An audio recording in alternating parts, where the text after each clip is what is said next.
So, you use an Android phone, or at least that's what you have the Lyft app running on there. Yeah. Is that your personal phone also? Yes. Okay. And what phone is that? Galaxy S4.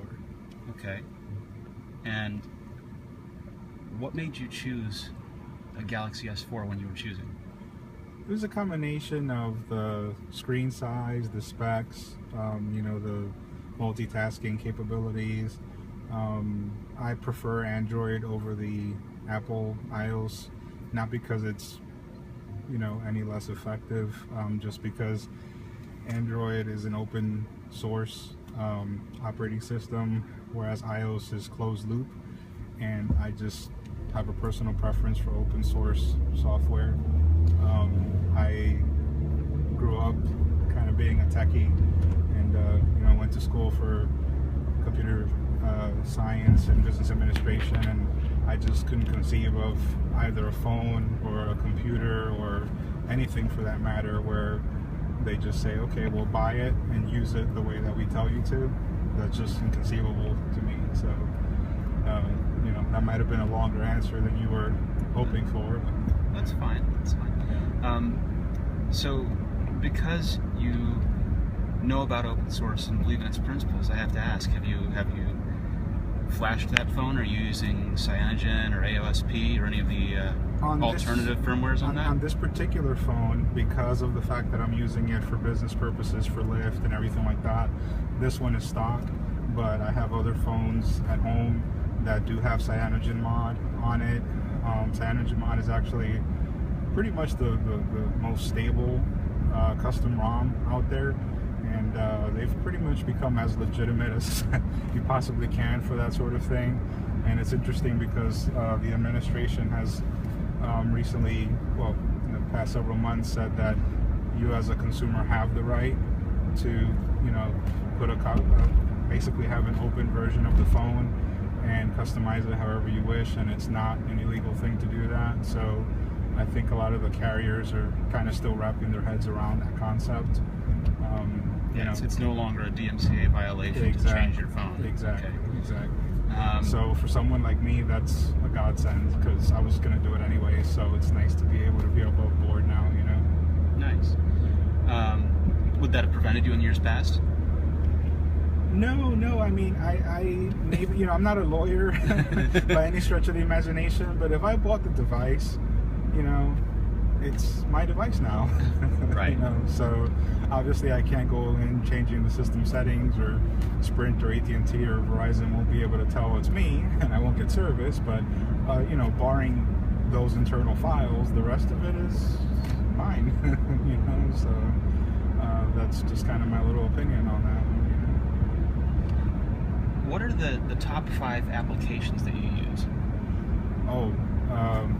Google Maps, Waze, which is actually just recently bought by Google. Spotify is another one that's really, really handy, especially doing this sort of business. Can pretty much play whatever music someone happens to mention or an interest in.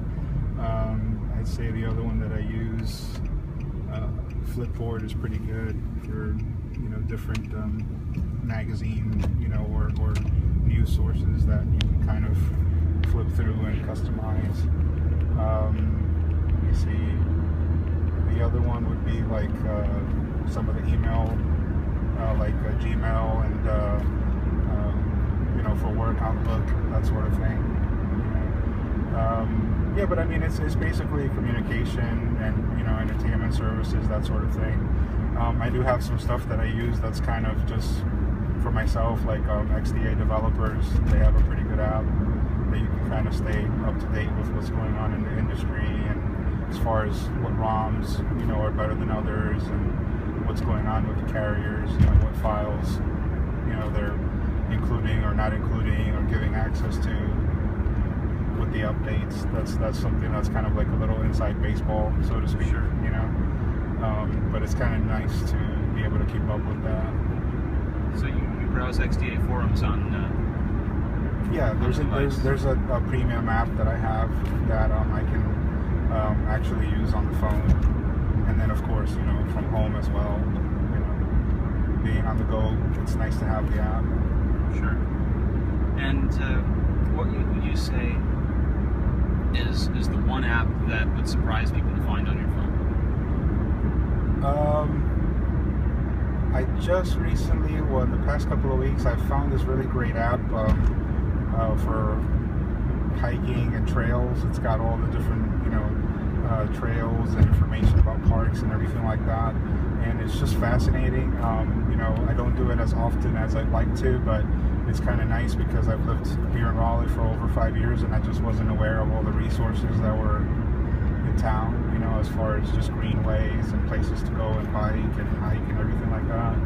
So I'm not really the sportsman type, but so probably, some of my friends might be surprised that I have that on there, but it's something I enjoy doing, every once in a while, just to kind of relax.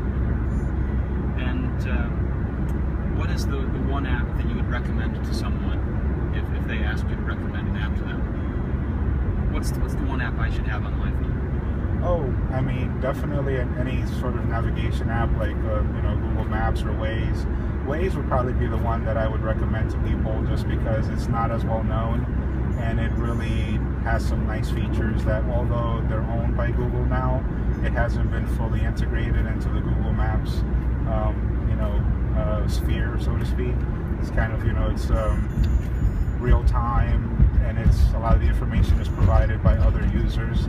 So it's I mean, they really mean it when they say real time. I mean, if I see an accident on this road, I can just hit a button and let the people behind me know that, hey, there's going to be a delay here. So it's just very useful. Great, thank you.